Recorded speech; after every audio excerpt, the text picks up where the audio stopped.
どうにか俺を破門させてください、クズの兄貴。ああ、何だから俺は破門させてください。ああ、まあ良いだろうな。本当ですか？ってわけねえだろうが。ああ、いやでもな、おめえみてえな半端野郎が極道呼ぶ資格はねえんだ。見るだけで吐きそうだ。いやだからおい黙れ。お辞儀もせず指一本も残さずおめえ極道舐めてるんだろう。いやそういうつもりはない。極道ってはな、一度黒く染めたものはずーっと黒いだぜ。お願いします、どうにか。そんなに破門されてえのか？だったらな、力ずくで出ればいいや。ああ、出てみなや。どうだ。Destroy。 カムロ町にすでに始まった龍が如く。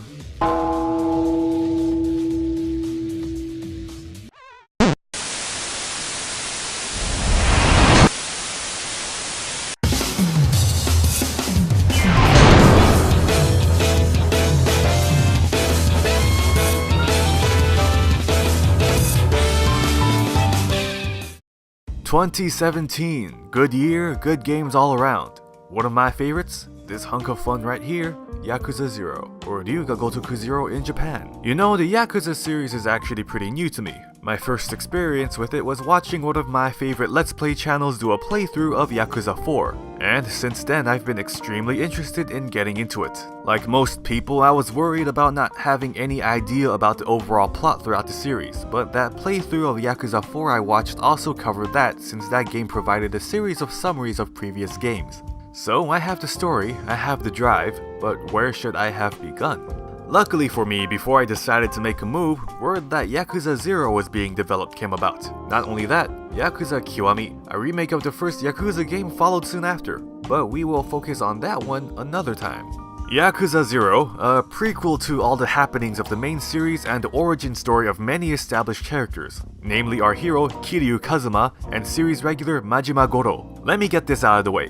One of the best games I've played in a long time. You have extremely satisfying combat and action sequences, a cinematic experience with a story that generates the perfect atmosphere, and everything about the gameplay feels so damn good. Well, almost everything. The thing about the Yakuza series, it's primarily characterized by the non-stop action, punching the crap out of thugs and doing everything in your power to just raise hell. But on the other side of the coin, there's a lot of downtime with opportunities to experience a ton of silly side plots that borders on the edge of ridiculous. Stuff like training a dominatrix on how to be mean or infiltrating a phony cult, but it all works out harmoniously. The story is compelling as you uncover a bunch of seedy business as you alternate between Kiryu and Majima. Both characters are set up by some unknown powers.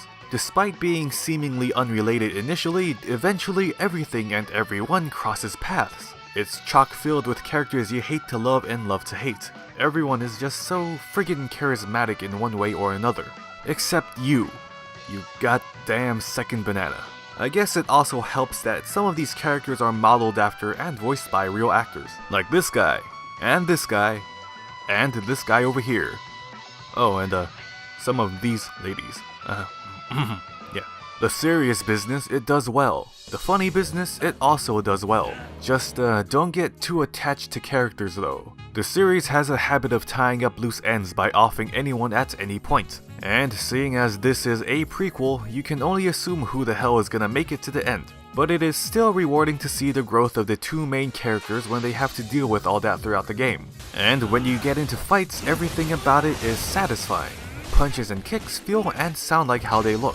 Regular attacks manage to pull off that right balance of the perfect sounds with the perfect timing. And when shit gets crazy with the more outrageous attacks, the camera angles and close-ups just add to that feeling that you just pulled off a gratifying maneuver. Story and gameplay aside, I also appreciate the effort into making the setting appropriate to its time. Small things like the using of technology of the times, as well as acknowledging what was trendy back then, like with the cabarets and disco. Sega also manages to put in a lot of advertising and product placement to the point where I'm like, huh, I recognize that almost every time I turn a corner. Simple things like stuff they sell in stores or even the establishments themselves. Kamurocho and Seoul-Tenbori are just so detailed and really remind me of the city streets these towns are based off of. But you know, the game ain't perfect. There's a huge emphasis on money in this game that it pretty much dictates your advancement. There's chunks of the game where you can't move forward unless you participate in time-consuming minigames involving real estate and club management. Leveling up Kiryu and Majima requires a ton of farming as well as you using your own cash to power them up.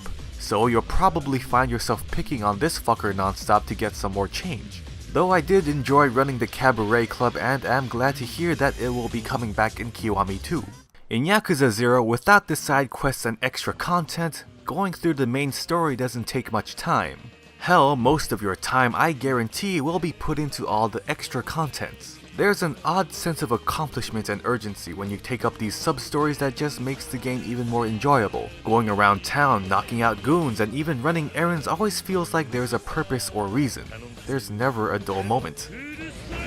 So, what's today's verdict? 3、2、1。Yakuza 0 gave me an experience that left me wanting more.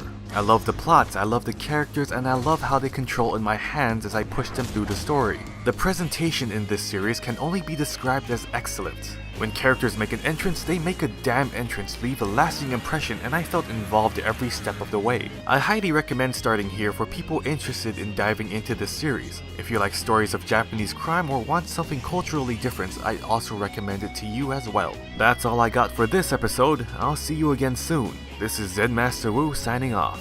Goodbye.